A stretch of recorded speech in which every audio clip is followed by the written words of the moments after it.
Welcome back. Christine Wormuth looks to be on the way to becoming the next Secretary of the Army after her confirmation hearing this week. Two other high-level nominees for the Defense Department are through the hearing process too, and more are coming. Tony Bertuca is chief editor of Inside the Pentagon. Aaron Mehta is deputy director and senior Pentagon correspondent for Defense News. Gentlemen, welcome. Thanks for coming on the program. Tony, I start with you. No surprises at the hearings for Ms. Wormuth, nor for Mike Mccord, nor Ronnie Moultrie this week that I saw. Anything jump out at you at any of those hearings this week as unusual, surprising, or anything unexpected? I think one of the more unexpected things was that they really did seem to cruise. So this comes on the heels of Colin Kahl's very troubled nomination for Undersecretary of Defense for Policy. Every Republican opposed him, and he had a lot of trouble getting through. So this was a much different experience for these Biden nominees. You had Republicans at different points during the hearing saying, you know, we're sure you'll be nominated. We intend to support your nomination. So there's certainly a lot of bipartisan support for these nominees. There shouldn't be issues with them getting confirmed.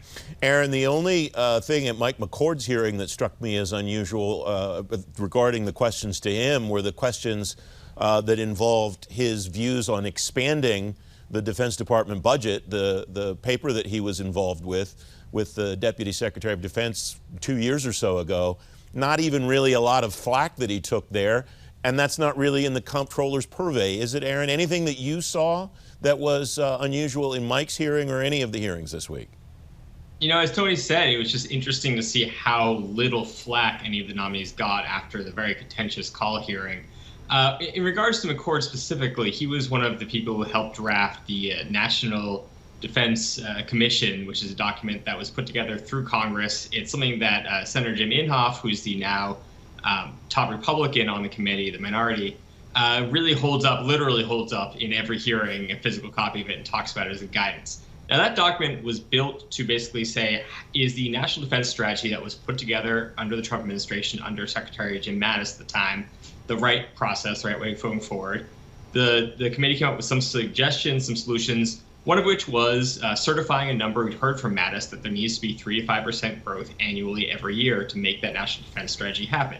Mccord is one of the authors. Republicans are very concerned that Biden's going to look to slash defense spending. So they asked him about it repeatedly. And Mccord consistently said, yeah, I stand by what I said. We need 3 to 5% growth to make the national defense strategy from 2018 happen. However, this administration is going to do its own national defense strategy. Once that's done, we'll see what the right number is.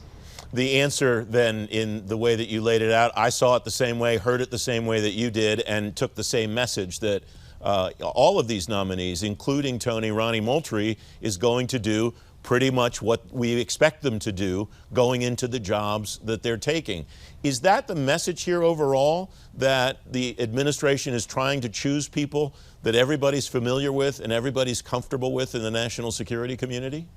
Yeah, certainly you're definitely getting, you know, folks that people know in the national security community. A lot of Obama administration people, you know, you're seeing that with Frank Kendall, right? He was a former acquisition chief, and now he's nominated to be Air Force Secretary. Hasn't had his hearing yet, but definitely somebody who, like Kathleen Hicks, the Deputy Secretary of Defense, who also cruised with her confirmation. A lot of bipartisan support, and, you know, these are people who are very much out in public talking about national security issues and have been since they left the administration.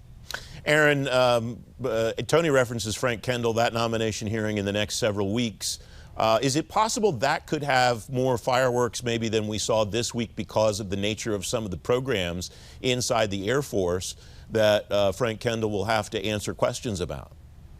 He's going to have to be a little careful in how he addresses certain programs, certainly. The F-35 is always a landmine. The GBSD, the Minuteman Replacement ICBM, is maybe the single biggest defense acquisition fight that we're going to see this year, with some Dems pushing to perhaps cancel or delay, and Republicans really digging their heels in on that. You know, it's entirely possible, but frankly, with Frank, I think, and some of the nominees that we're also going to see coming down the pipeline, Heidi Shue, who's the announced nominee for Research and Engineering, who was the Army acquisition official for a long time.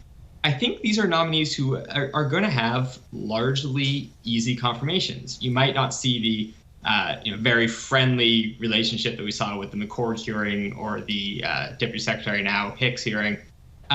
but I think you'll see largely Republican support. You know, Jim Inhofe, when the Colin Kahl fight was happening, said repeatedly, this isn't about Biden nominees, this is about Kahl and things that he's tweeted and said, and I want the administration to send me nominees who are going to be able to get confirmed. And I think he's trying to make a point of saying, that was a single case. I'm not going to put up a giant fight against these other nominees, many of whom have testified in front of Republicans and worked with Republicans on study groups and think tank projects in the past. Tony, Aaron mentioned Heidi Shyu and some of the other nominees that are coming. Any in particular that you're following? I think we're definitely going to watch the Frank Kendall nomination simply because of all the stress on the F-35 program. You have folks in Congress like House Armed Services Committee Chairman Adam Smith, who really knows he can't eliminate the program, but he said he's basically done authorizing new money for the program, and they don't want to accelerate production anymore. They want to get more bang for the buck, and it'll be interesting to see what kind of questions Mr. Kendall gets and how he responds to them, and what he's able to say he thinks he might be capable of doing to improve the program's performance. Tony, Bertuca, Aaron Mehta, thank you very much. Great to have both of you on the program.